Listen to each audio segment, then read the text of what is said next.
আমরা মদিনা যাব, ঠিক কিনা? আল্লাহ পাক আল্লাহ তাআলা বলছো গো আমার বান্দা বান্দীরা, তোমরা যদি মদিনাতে যেতে চাও আগে নবীকে চিনো। কাকে?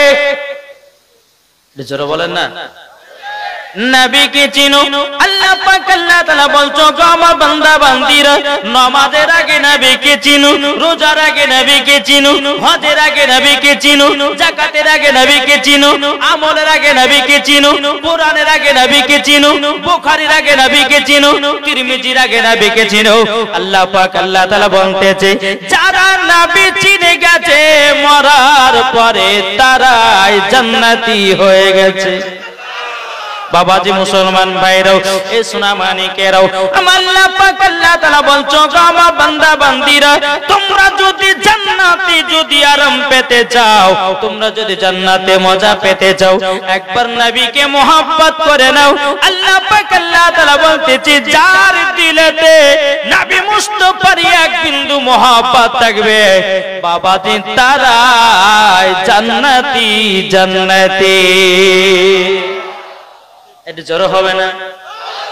পবিত্র কোরআন থেকে আমি পড়েছি আন-নাবিয়্যু আওলা বিল মুমিনিনা মিন আনফুসিহিম। আল্লাহ পাক আল্লাহ তাআলা বলতেছি প্রত্যেকটা মুমিনের আত্মার চাইতে আমার নবী মুস্তাফা নিকটে আছে। প্রত্যেকটা মুমিনের আত্মার চাইতে নবী আমার নিকটে আছে। তাহলে নবীর প্রতি দুরূদ পড়লে নবী শুনতে পায় কি পায় না? একটু জোরে বলেন। নবীর প্রতি সালাম করলে নবী শুনতে পায় কি পায় না? জি পায়। এটা হলো ফেরেশতাদের আকীদা, এটা হলো তাবেঈনদের আকীদা, এটা হলো সাহাবাদের আকীদা, এটা হলো ওলিদের আকীদা, এটাই হলো সুন্নিদের আকীদা। জোরে বলবেন না? জি বেরাদার ইসলাম, এই যে জান্নাতি বাগানে বসে আছেন আমার নবী মুস্তাফা দেখতে পাচ্ছেন নাকি বলছেন? জি আমার নবী মুস্তাফা হাজির ও নাজির আছেন। কি গো ঠিক না? আল্লাহ পাক আল্লাহ তাআলা বলতেছেন কি জানেন? ইয়া আইয়ুহান নাবিয়্যু ইন্না আরসালনাকা শাহিদাও ওয়া মুবাশশিরাও ওয়া নাযিরা। আল্লাহ পাক আল্লাহ তাআলা বলতেছেন আমার নবীকে দুনিয়াতে হাজির ও নাজির করে পাঠিয়েছি। একটু জোরে বলেন না সুবহানাল্লাহ। জি তাহলে বেরাদার ইসলাম আল্লাহ পাক আল্লাহ তাআলা বলতেছে নবীকে দুনিয়াতে হাজির ও নাজির করে পাঠিয়েছি। তাহলে বলুন ওই নবী আমার জিন্দা না মুর্দা? একটু জোরে বলেন। আজ কিছু ওয়াহাবি দেওবন্দিলা মাযহাবী তারা বলতেছে, কি বলতেছে? বলছে নবী মরে মাটির সঙ্গে মিশে গেছে। কেউ বলছে নবী মুর্দা। কিন্তু বাবাজি মুসলমান, নবী কি মুর্দা? কি জোরে বলেন না? নবী জিন্দা আছে, নবী আমার শুনতে পায়। আল্লাহর পবিত্র কোরআন বলতেছে আন-নাবিয়্যু আওলা বিল মুমিনিনা মিন আনফুসিহিম, প্রত্যেকটা মুমিনের আত্মার চাইতে আমার নবী নিকটে আছে।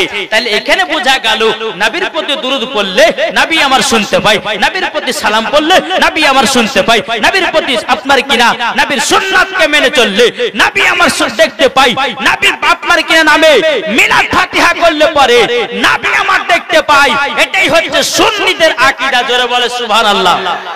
তাহলে বেরাদার ইসলাম মুআদ্দাস সামানি কিনা মাসুন, আমরা সকলে এই নবীকে মুহাব্বত করতে রাজি আছি না নাই? এটা হাত তুলে বলেন ইয়া রাসূলুল্লাহ, ইয়া হাবিবাল্লাহ। এটা জোরে বলেন সুবহানাল্লাহ। তবে বাবাজি মুসলমান একটা অনুরোধ করে বলবো, যে সমস্ত জায়গাগুলো ফাঁকা আছে একটু যদি পূর্ণ করে দিতেন তো খুব ভালো হতো। তো হবে না? যে জায়গাগুলো ফাঁকা আছে, এদিকে ফাঁকা আছে, ওদিকে ফাঁকা আছে, একটু যদি পারেন তো জায়গাগুলো একটু পূর্ণ করেন ইনশাআল্লাহ। আশেপাশে আমার অনেকে মা বোনেরা আছেন। বেরাদার ইসলাম মুআদ্দাস সামানি কিরাম, তাই আপনাদেরকে বলতে চাই যে এই আশেপাশে যে সমস্ত ভাই আছেন যেগুলো ফাঁকা আছে জায়গাগুলোকে পূর্ণ করেন ইনশাআল্লাহ। আপনাদেরকে মন ভরে প্রাণ খুলে বাংলাতে বলেন, ইংরেজিতে বলেন, উর্দুতে বলেন, সাঁওতালি ভাষাতে বলেন, যেই ভাষা গজল শোনাবেন শুনবেন আমি সেই ভাষাতে গজল শুনবো ইনশাআল্লাহ।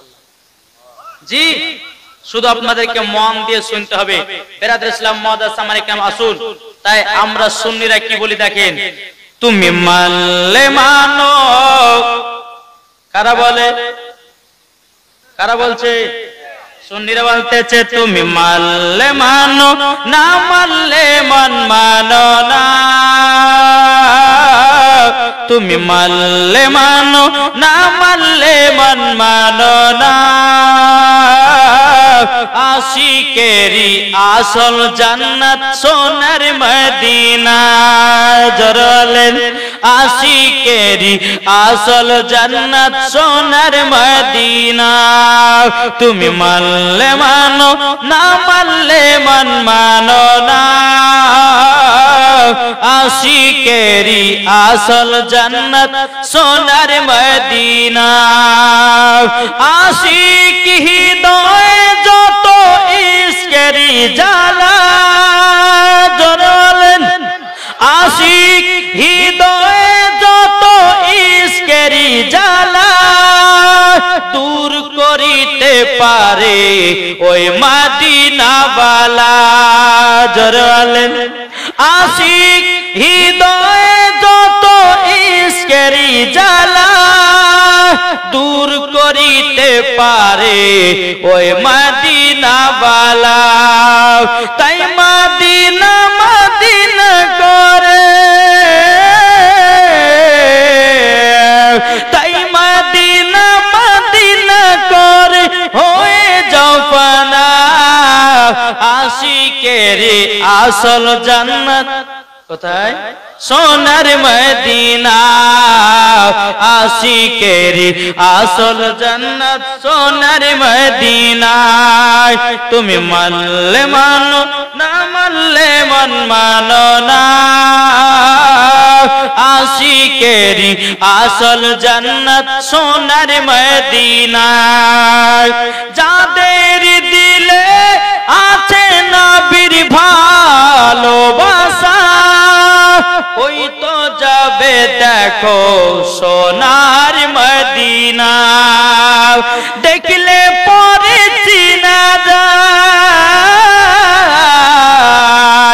দেখলে পরে বোঝা যায় নবীর দিওয়ানা আশিকেরি আসল জান্নাত সোনার মদিনা জরওয়ালে তাহলে নবীকে মোহব্বত করতে রাজি আছি না নাই আমার আল্লাহ পাক আল্লাহ তাআলা বলতেছো গো আমার বান্দা বান্দিরো তাই তোমরা নবীর প্রতি বেশি বেশি করে দরুদ পড়ো আল্লাহ পাক আল্লাহ তাআলা বলছো গো আমার বান্দা বান্দিরা তোমরা যদি নবীর প্রতি দরুদ পড়তে পড়তে যদি মারা যাও মরার পরে জান্নাতি জান্নাতি কি গো ঠিক না জি আল্লাহ পাক আল্লাহ তাআলা নবীর প্রতি দরুদ পড়ে না পড়ে না জি কিন্তু বাবা যে মুসলমান এখন কিছুক্ষণ দল বাড়িয়েছে এরা বলছে নবীর প্রতি দরুদ পড়া চলবে না নাকি বলছে বুঝে নবীর প্রতি সালাম পড়া চলবে না বেদাত ছেড়ে করে বাবা রে বাবা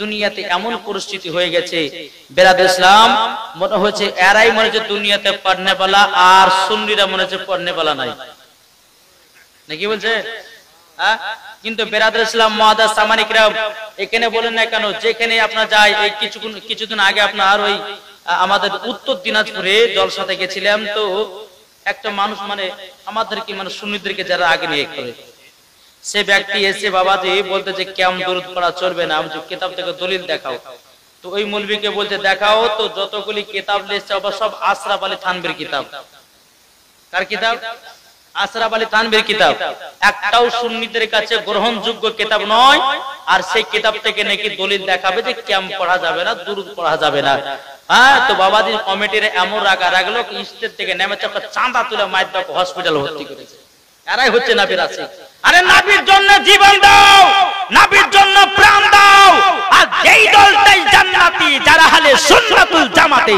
যারা মাসলাকে আলা হযরতকে মাননে वाला তারাই হলো বাবাজি সুন্নি মুসলমান নাকি বলছে জি বেরাদার ইসলাম মুআদ্দাস সামানি কিরাম আসুন আমরা সকলে নবীকে মুহাব্বত করব নবীকে ভালোবাসবো আমরা নবীকে মুহাব্বত করতে রাজি আছি না নাই এটা হাত তুলে দেখান তো বাবজি ইনশাআল্লাহ আমরা নবীকে মুহাব্বত করব তবে বেরাদার ইসলাম আপনাদেরকে সম্মুখে বলে যাই নামাজের আগে নবীকে চিনো রোজা হজ যাকাতের আগে নবীকে চিনো যারা নবীকে চিনেছে মরার পরে জান্নাতি হয়েছে ঠিক না জি চিনেছে চলুন আপনাদের সম্মুখে একটা ঘটনা বলি দেখেন যেই নবীর প্রতি দুরূদ পড়ে গাছে যে নবীর প্রতি দুরূদ পড়ে মৌমাছিতে যে নবীর প্রতি দুরূদ পড়ে বনের হরিণে যে নবীর প্রতি দুরূদ পড়ে আপনার বনের বাঘেরা আর আজ আমরা মুসলমান নবীকে চিনতে পারলাম না নবীর প্রতি দুরূদ পড়তে পারলাম না নাকি বলছে চলুন বাবাজি মুসলমান সোনা মানিকের, একদিন আমার নবী মুস্তাফা বাবা সাহাবীদেরকে নিয়ে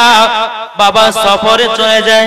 যেতে যেতে যেতে যেতে আমার নবী মুস্তাফা বলতেছে, ও সাহাবীরা তোমরা শুনে রেখে দাও, শুনে রেখে দাও, তোমরা একটু আরাম বিশ্রাম করো, আর যার যার কাছে খাবার আছে খাবারটা বের করে নিজের নিজে খাবারটা নাও। সমস্ত নবীর সাহাবীরা ব্যাগ থেকে খাবার বের করতেছে বাবাজি, দুটো করে রুটি, কটা? দুটো করে রুটি। বেরাদার ইসলাম মাদার সামানিক নাম আমার নবী মুস্তাফা নূরে মুজাসসাম নবী কামলিওয়ালা মক্কি ও সরদার আহমদে মুক্তার নবী মুহাম্মদ রাসূলুল্লাহ সাল্লাল্লাহু তাআলা আলাইহি সাল্লাম তিনি বলতেছে, ওগো সাহাবীরা তোমাদের কাছে কি কোনো তরকারি চালু আছে নাকি? বেরাদার ইসলাম মাদার সামানিক নাম সমস্ত নবীর সাহাবীরা বলছে, ইয়া রাসূলুল্লাহ ইয়া হাবিবাল্লাহ নবী গো, ওগো নবীজি আপনার কাছে একটা আবেদন করব গো নবী, আমাদের কাছে রুটি আছে কিন্তু নবী গো তরকারি নাই। বাবাজি মুসলমান ভাইরা, আমার নবী মুস্তাফার মাথা মোবারকের উপরে একটা মৌমাছি বাবা গুনগুন গুনগুন করে আওয়াজ করতে আছে। নবী সাহাবীরা বলছে, ইয়া রাসূলুল্লাহ ইয়া হাবিবাল্লাহ নবী গো, এই মৌমাছিটা কি বলে গো নবী? ওগো দয়াল নবীজি আপনি তো মৌমাছির কথা বুঝতে পারেন, নবী গো আপনি বাঘের কথা বুঝতে পারেন, নবী গো আপনি হরিণের কথা বুঝতে পারেন, নবী গো আপনি গাছের কথা বুঝতে পারেন, নবী গো আপনি পাথরের কথা বুঝতে পারেন। ইয়া রাসূলুল্লাহ নবী গো মৌমাছিটা যেন গুনগুন আওয়াজে কি বলতেছে দেখুন। আমার গায়েবের সংবাদদাতা নবী বলছে, এ সাহাবীরা এই মৌমাছিটা বলতে আছে নবী গো আপনার সাহাবীদের কাছে রুটি খাওয়ার জন্য কোনো তরকারি নাই, কিন্তু নবী গো আমাদের একটা মৌমাছির চাক আছে, ওই মৌমাছির চাক থেকে মধু নিয়েছে রুটি দিয়ে খান। এর জোর হবে না বাবাজি মুসলমান ভাইরা, সোনা মানিকের, আমার নবী মুস্তাফা সাল্লাল্লাহু তাআলা আলাইহি সাল্লাম তিনি বলতেছে, বলো গো আমার সাহাবীরা তোমরা কি মধু দিয়ে রুটি খাবা নাকি? বলে যে হুজুর খাবো। আমার নবী মুস্তাফা হযরত আলী রাদিয়াল্লাহু তাআলা আনহুকে বলতেছে, বলো গো আলী একটা পিয়ালা নাও, একটা বাটি নাও, নেওয়ার পরে যাও মৌমাছির পেছনে পেছনে, যাওয়ার পরে ওই চাক থেকে এক বাটি মধু সংগ্রহ করো। বাবাজি মুসলমান ভাইরা, হযরত আলী রাদিয়াল্লাহু তাআলা আনহু বাবাজি ওই মৌমাছির পেছনে পেছনে যায়, যাওয়ার পরে মৌমাছির চাক থেকে হযরত আলী রাদিয়াল্লাহু তাআলা আনহু তিনি বাবাজি এক বাটি মধু সংগ্রহ করলেন, আমার নবীজির কাছে হাজির করেছে। জোরে বলেন না সুবহানাল্লাহ। যখন বাবাজি কথা বলার পরে আর একটা দ্বিতীয় নম্বর মৌমাছি আমার নবী মুস্তাফার মাথা মুবারকের উপরে যেন গুনগুন গুনগুন করে আওয়াজ করতেছে। নবীর সাহাবীরা বলছে, ইয়া রাসূলুল্লাহ ইয়া হাবিবাল্লাহ নবী গো, ও গো দয়াল নবীজি গো, এই দ্বিতীয় নম্বর মৌমাছি কি বলে? আমার নবী মুস্তাফা বলতেছে, গো সাহাবীরা এই মৌমাছিটা বলতে আছে নবী গো, আরো যদি মধু লাগে আমাদের অন্য অন্য চাকে মধু আছে গো নবী, ও গো দয়াল নবীজি আপনি মধু নিয়ে আসতে পারেন। জোরে বলেন না সুবহানাল্লাহ।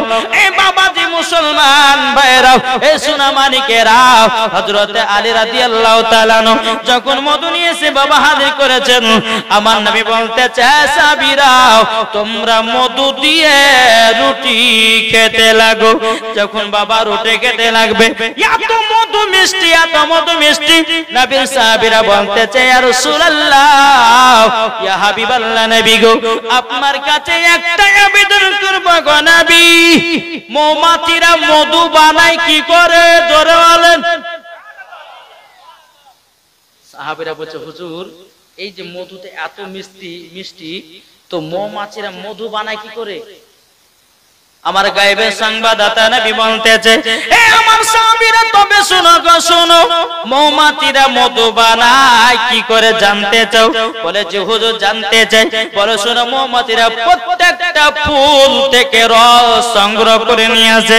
নবী সাহাবীরা বলছে, ইয়া রাসূলুল্লাহ ইয়া হাবিবাল্লাহ নবী গো, কোন ফুলের রস তো মিঠা হয়, কোন ফুলের রস তো তিতা হয়, কোন ফুলের রস তো কাটা হয়। নবী গো কিভাবে এত সুন্দর মধু বানায়? তখন আপনার নবী সাহাবীরা বলছে, বলো ইয়া রাসূলুল্লাহ, ইয়া হাবিবাল্লাহ, নবী গো এরকম তো মধু তৈয়ার হবে না, হবে না। আমার নবী মুস্তাফা বলতেছে, বলো গো আমার সাহাবীরা, প্রত্যেকটা মৌমাছিরা যখন ফল থেকে রসগুলোকে সংগ্রহ করে, সংগ্রহ করার পরে একই জায়গাতে একত্রিত করে আমার প্রতি দুরূদ পড়ে, অটোমেটিক মধু হয়ে যায়। জোরে বলেন সুবহানাল্লাহ। এ বাবাজি মুসলমান ভাইরাও, যেই মৌমাছিতে মধু বানার জন্য নবীর প্রতি দুরূদ পড়ে, তাইলে বলল আমরা কি নবীর প্রতি দুরূদ পড়ে জান্নাতি হওয়া যাবে কিনা? যে মৌমাছিতে মধু বানার জন্য নবী মুস্তাফা দুরূদ শরীফ পড়ে পড়ে মৌমাছিরা মধু বানায়, তাহলে আমরা নবীর প্রতি দুরূদ পড়ে কি জান্নাতি হতে পারি না? এটি জোরে বলেন। জি পারি কি পারি না? ইনশাআল্লাহ পারি। বাবাজি এই দিলের ভিতরে যদি নবী মুস্তাফার যদি নাম গুণগান গায়, তা আমার আল্লাহ জানবে কি জানবে না? জি ইনশাআল্লাহ জানবে। একবার দূর পড়ুন, আল্লাহুম্মা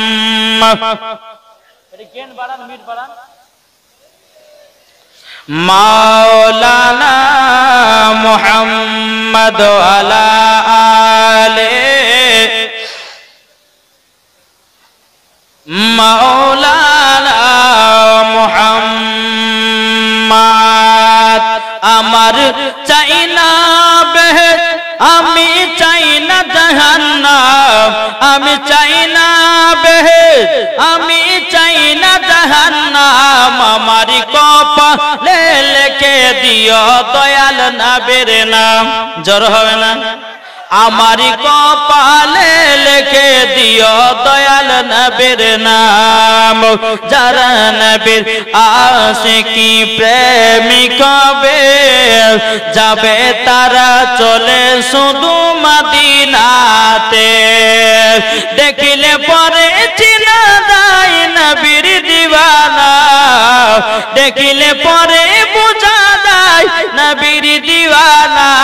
আমারি কপালে লিখে দিও দয়াল নবীর নাম। জোরে কেন সুবহানাল্লাহ। এ বাবাজি মুসলমান ভাইরা, ওগো আমার সোনা মানিকের, আপনাদেরকে বলতে চাই রে বাবা, আমার নবী মুস্তাফা বলতেছে, তোমরা যদি জান্নাতি হও তোমাদেরকে তিনটা জিনিস মানতে হবে। কটা? তিনটা। শুনতে রাজি আছেন? এই মাইক ম্যান, একটু মাইকটাকে সহি করেন, আমার কথা যেন স্পষ্ট একটু বোঝা যায়, ওই রকম ভাবে একটু সেটিং করেন। বাবাজি সোনা মানিকেরা, আসুন, আমার নবী বলেছেন তিনটা জিনিস যদি তোমরা মেনে চলতে পারো তো মরার পরে জান্নাতি। কটা বললাম? তিনটা। এক নম্বর, আমার নবীজি বলতে গো আমার উম্মত উম্মতানেরা, তোমরা যদি জান্নাতি পেতে চাও, জান্নাতি পেতে চাও, আগে আলেমদেরকে মহব্বত করো। কে বলেছেন? আলেমদেরকে ভালোবাসেন তো? জি, এটা হাত তুলে দেখান তো বাবুজি। এই একটা কথা বলবো, আমি যতক্ষণ ওয়াজ করব যদি একটুখানি উঠাউঠি করেছেন, এমন দোয়া করবো আবার সকালবেলা কিন্তু পেশাব বন্ধ হয়ে যাবে। বুঝলেন না? মুসাফিরের হালাত আছে, আর আল্লাহ বলতেছে মুসাফির ব্যক্তিদের বাবা কারেন্টের মতো দোয়া কবুল হবে। বেরাদ ইসলাম, এদিকে মা বোনেরা খুব চেঁচামেচি করছে, এক জায়গাতে বহুত দিন পরে বসেছে, বুঝলেন? বলছে খালা তুই কেমন আছিস, বুবু তোর স্বামী তো ভালোবাসে, ওই গল্প তুলছে, ওর আওয়াজ শুনে না। জি, এই মা বোনেরা আওয়াজ শুনতে আসে না, শুধু গল্প করতে আসে। তাই মায়েদেরকে বলতেছি, মা বোনেরা আপনারা কেউ চিল্লাচিল্লি করবেন না। মায়েদেরকে অনুরোধ করতে বলছি, একটু কমিটি ভাইরা যান গিয়ে মায়েদেরকে একটু বুঝিয়ে আসেন। যে সমস্ত মা বোনেরা চিল্লাচিল্লি করছে, যদি পাশে যদি চিল্লাচিল্লি করে তো বক্তার ওয়াজ করা হবে কি? কি হবে? হবে? হবে না। তাই আপনাদেরকে অনুরোধ করে বলতেছি, মহিলাদের দিকে যান, একটু চেঁচামেচি করছে, একটু তাদেরকে একটু বুঝিয়ে আসেন। বেরাদ ইসলাম, যাই হোক, আমার আল্লাহ পাক আল্লাহ তাআলা বলতেছে, আমার নবীজিও বলতেছে, ওগো আমার উম্মত উম্মতানেরা, তোমরা যদি জান্নাতি পেতে চাও নাও, এক নম্বর আলেমদেরকে মহব্বত করো, কেননা আলেমগণ হলো নবী পাকের ওয়ারিস। জোরে বলুন না সুবহানাল্লাহ। আল্লাহ পাক আল্লাহ তাআলা বলছো আমার বান্দা বান্দিরা, বান্দা বান্দিরো, তোমরা শুনে রেখে দাও, শুনে রেখে দাও, তোমরা যদি আলেমদেরকে মহব্বত করো তাহলে অটোমেটিক তোমার মায়েদেরকে মহব্বত হবে। আর মায়েদের সঙ্গে মহব্বত হয়ে গেলে বাবাজি ওলিকে চেনা যাবে, ওলিকে চিনে গেলে বাবা নবীগণকে পাওয়া যাবে, নবীগণকে যদি পাওয়া যায় আল্লাহকে পাওয়া যাবে, আল্লাহকে পাওয়া গেলে বাবা তার জন্য জান্নাত ওয়াজিব হবে। জোরে বলুন না সুবহানাল্লাহ। ঠিক না? জি। তাহলে এক নম্বর কাদেরকে মহব্বত করতে হবে? এটা জোরে বলেন না। আলেমদেরকে একটু বুঝেন বাবা, বুঝেন, বোঝার পর আমল করিয়েন, মরার পর জান্নাতি হবেন। জি, শুধু চার দোকানে গিয়ে টিভি দেখে টাইম নষ্ট করেন না, বুঝেন বেরাদার ইসলাম মুআদ্দাস সামানিকরাও। তাহলে এক নম্বর আলেমদেরকে মহব্বত। আচ্ছা, আপনাদের এলাকার আলেমদের বেতন কত টাকা গো? মসজিদের বেতন কত টাকা আলেমদের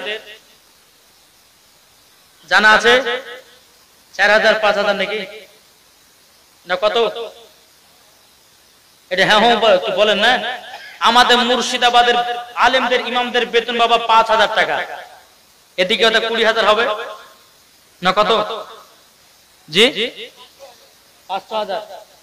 তাইলে বাবাদের জন্য যে আলেমদেরকে বাবা 5 ওয়াক্ত নামাজ পড়াতে হতেছে, আর সে আলেমের জন্য বাবাজি বাবাজি মুসলমান 5000 টাকা বেতন। আচ্ছা বলুন না এই সোনা মানিকেরাও, পৃথিবীর সরজমিনে বাবা যতগুলি চাকরি আছে মেন চাকরি কোনটা?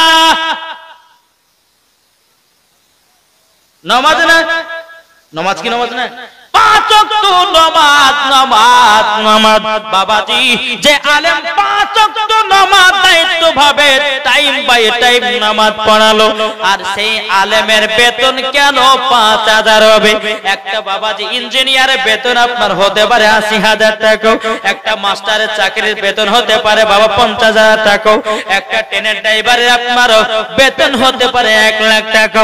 তাইলে বাবাজি আমাদের ইমাম, আমাদের আলেমদের কেন মসজিদের বেতন 5000 টাকা?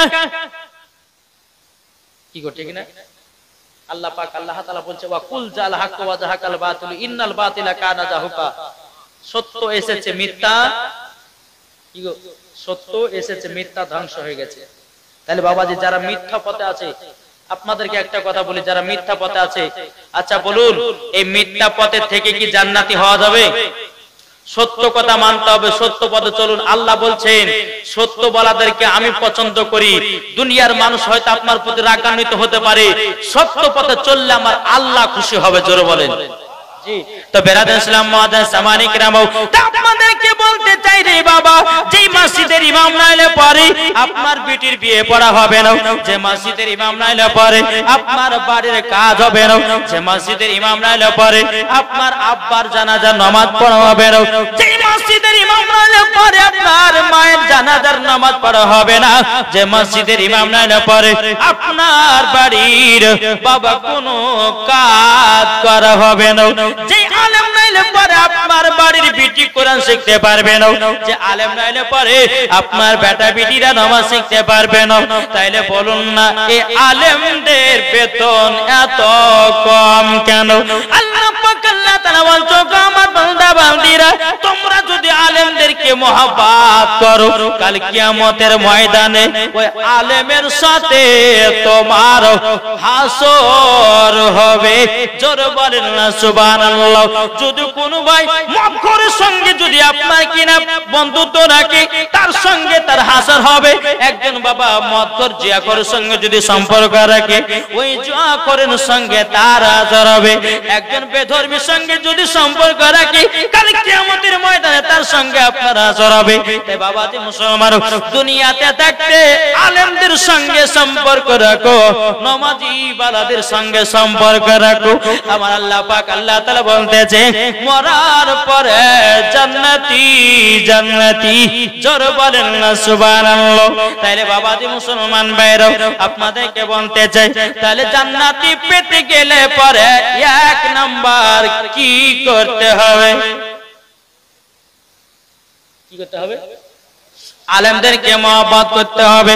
আমার নবী মুস্তাফা বলতে, জগ আমার উম্মত উম্মতানেরা, তোমরা যদি জান্নাত পেতে চাও, জান্নাত যদি পেতে চাও, তোমার মা বাবার সেবা করো, মরার পরে জান্নাতি হওয়া যাবে। কি বললাম? দ্বিতীয় নাম্বার। এখন নামাজ পড়ছেন, রোজা করছেন, হজ জায়গা সবই করছেন, মার সেবা করেন না।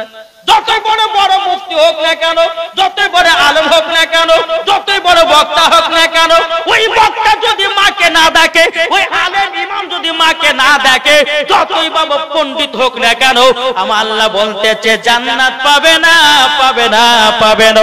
মায়ের সেবা করো, মরার পরে জান্নাতি হয়ে যাবে। আমার কথা কি বোঝা যাচ্ছে? এ বাবাজি মুসলমান ভাইরা, ওগো আমার সোনা মানিকেরাও,